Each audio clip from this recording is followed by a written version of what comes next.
Alors tout d'abord, je tiens à te souhaiter une très bonne année 2020, meilleurs vœux. Dans cette vidéo, je vais te montrer comment coudre ce portefeuille. Il a beaucoup de rangements, des porte-cartes, un porte-monnaie. Je te propose en fait deux options. Donc soit tu fais le portefeuille complet comme moi avec le rabat ici. Sinon, pour une version plus facile à coudre, tu peux le faire sans le rabat. Donc ce sera beaucoup plus facile car il n'y aura pas autant d'épaisseur, on aura beaucoup moins d'épaisseur ici. Donc si tu n'as pas beaucoup de cartes ou que tu ne sais pas si ta machine supportera autant d'épaisseur, je te conseille de faire la version sans rabat. Et c'est parti pour la couture.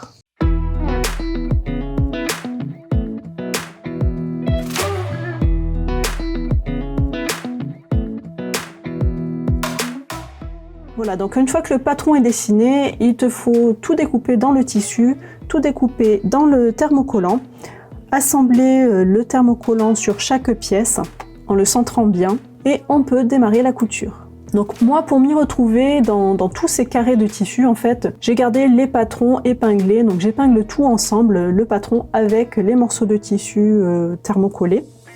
Comme ça, je sais exactement où j'en suis. Donc là, c'est ma manière à moi de m'organiser et d'organiser la couture de ce portefeuille. Et donc c'est parti, on va commencer par la première partie, la couverture. Donc je commence par prendre la poche extérieure, je la plie en deux, envers contre envers, je repasse le pli pour bien le marquer, et je fais une couture pour surpiquer ce pli à 2 mm du bord. Je pose cette poche sur l'endroit de la couverture, du tissu extérieur de la couverture. Donc il faut faire attention, si ton tissu a un sens, attention à le mettre dans le bon sens. J'épingle tout autour et je couds à 1/2 cm du bord.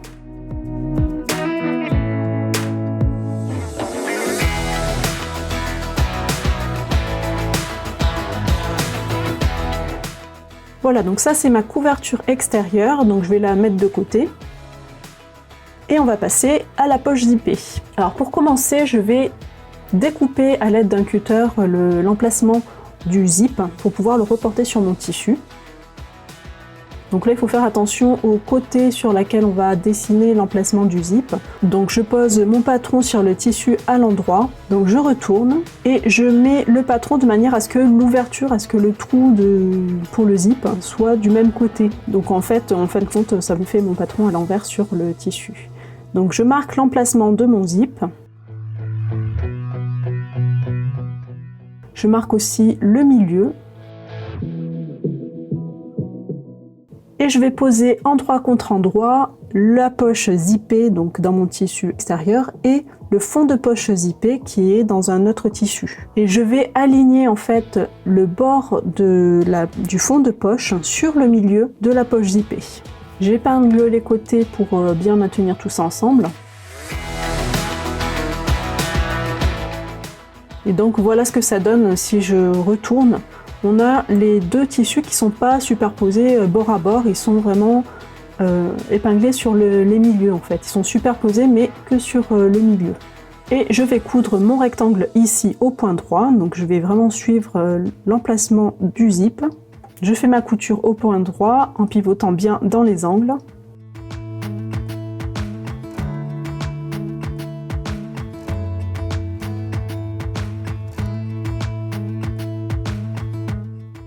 Je découpe l'ouverture, donc je fais un trait au cutter au milieu de mon ouverture et je continue avec les ciseaux.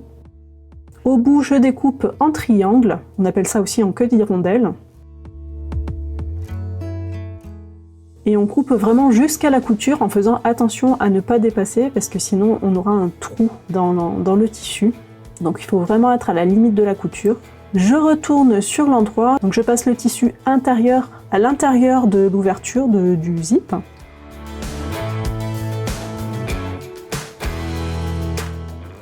Et je marque bien les plis au niveau de l'ouverture. Et on va coudre le zip, donc je le mets en dessous. J'épingle.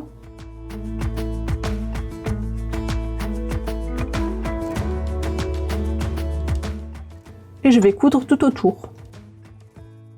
Donc je change mon pied pour un pied spécial fermeture à glissière et je couds tout autour au point droit.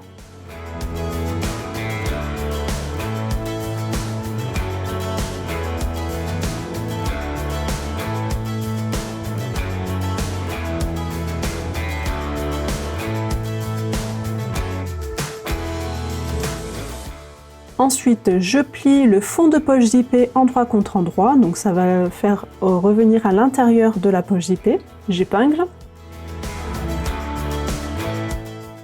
Et je plie aussi en deux la poche zippée, et donc ça va nous faire une poche qui est en sandwich en fait. Donc j'épingle les côtés. Je surpique le bord de la poche. Donc je fais une couture au point droit à 2 mm du bord. Voilà, donc la poche zippée est terminée, je vais la mettre de côté. Et on va passer au porte-carte central. Donc je vais commencer par faire le porte-carte 2. Donc je vais prendre toutes mes pièces et je vais les plier au niveau des repères que j'ai notés sur le tissu. Je repasse bien pour bien marquer les plis.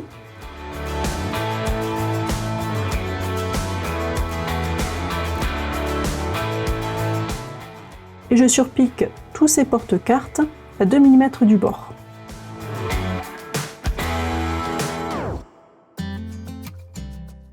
Alors ensuite, il faut assembler tous ces porte-cartes. Donc je vais prendre le haut du porte-carte 2 et je vais alterner les couleurs, alterner les tissus dans mon porte-carte.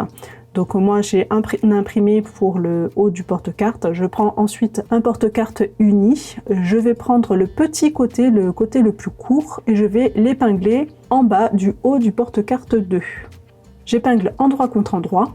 Ensuite je prends un deuxième porte-carte, donc un qui est à motif, et je vais épingler le côté court sur le côté long du porte-carte de tout à l'heure qui était en uni. Je les pose endroit contre endroit et j'épingle. Et ainsi de suite, je vais faire comme ça, je vais attacher tous les porte-cartes ensemble.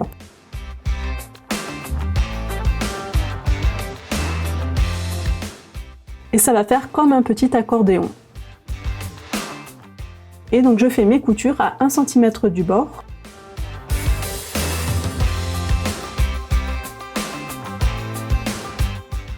Voilà, donc là j'ai fait toutes les coutures de mes fonds de porte-cartes. Je plie tout bien comme il faut dans le bon sens. Et par-dessus, je vais mettre la poche centrale endroit contre endroit. J'épingle le côté droit et je vais coudre à 1 cm du bord.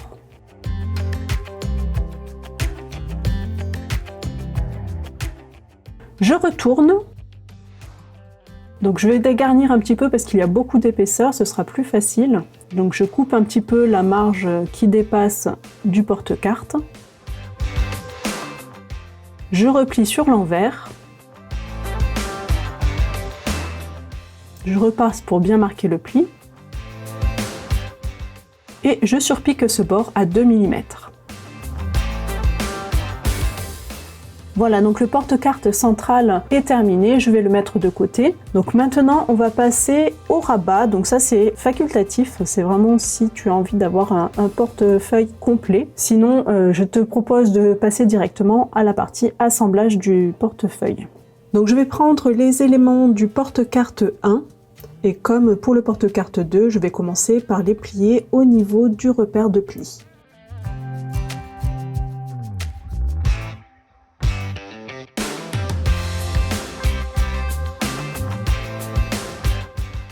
Je surpique à 2 mm du bord le long de ces plis.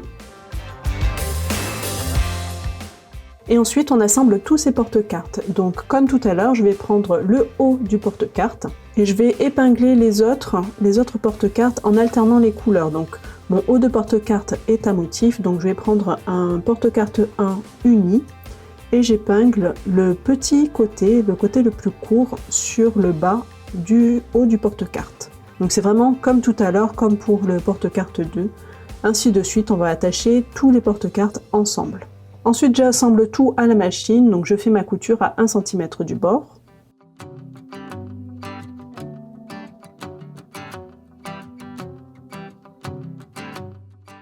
Donc sur mon porte-carte 1, je vais poser le fond de porte-carte 1 endroit contre endroit. J'épingle le côté droit. Je fais ma couture à 1 cm du bord. Je dégarnis un peu parce qu'il y a beaucoup d'épaisseur. Je retourne sur l'endroit.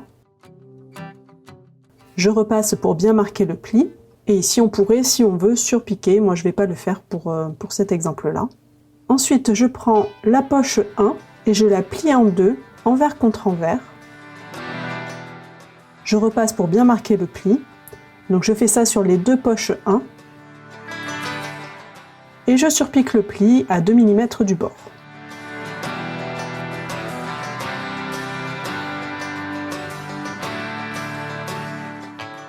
Voilà, donc là j'ai mes deux poches 1.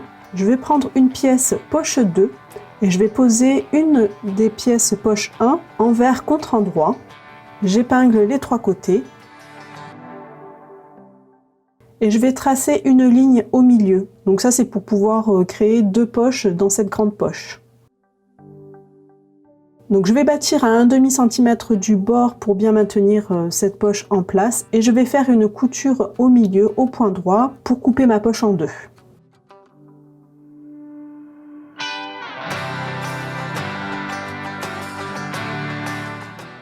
Ensuite on prend le deuxième poche 2, par-dessus on met un poche 1 envers contre endroit et par-dessus on va mettre le porte-carte 1. J'épingle les trois côtés.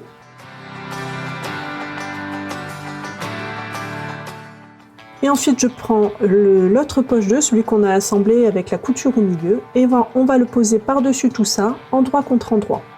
J'épingle sur les trois côtés, donc en haut, côté droite et en bas.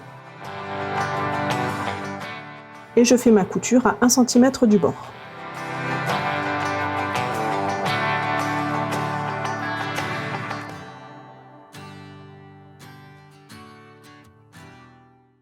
Je dégarnis les angles, donc je coupe en biais.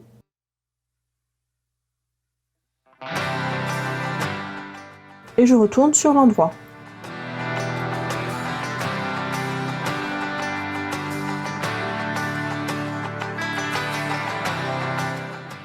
Je repasse pour bien aplatir tout ça. Et voilà, donc là, mon rabat est terminé. On va passer à l'assemblage final du portefeuille. Donc je prends ma couverture en tissu intérieur. Donc par-dessus, je vais poser la poche zippée, donc sur le côté droit. J'épingle. De l'autre côté, j'épingle le porte-carte central.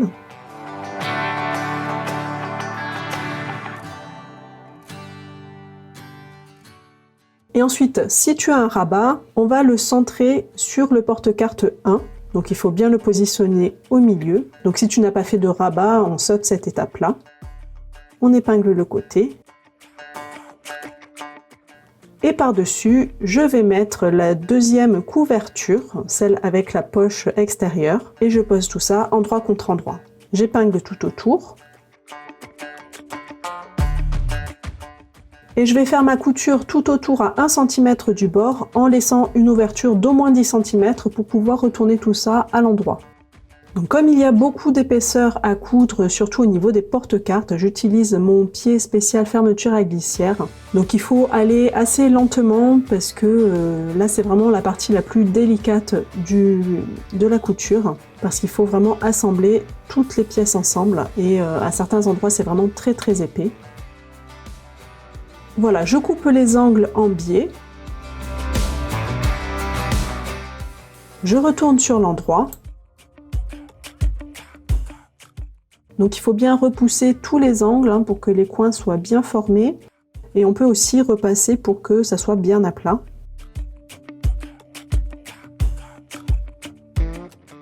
Je referme bien mon ouverture, je remets bien toute la marge de couture à l'intérieur pour fermer mon ouverture. Et je vais surpiquer tout autour à quelques millimètres du bord. Donc ça va me servir aussi à fermer mon trou.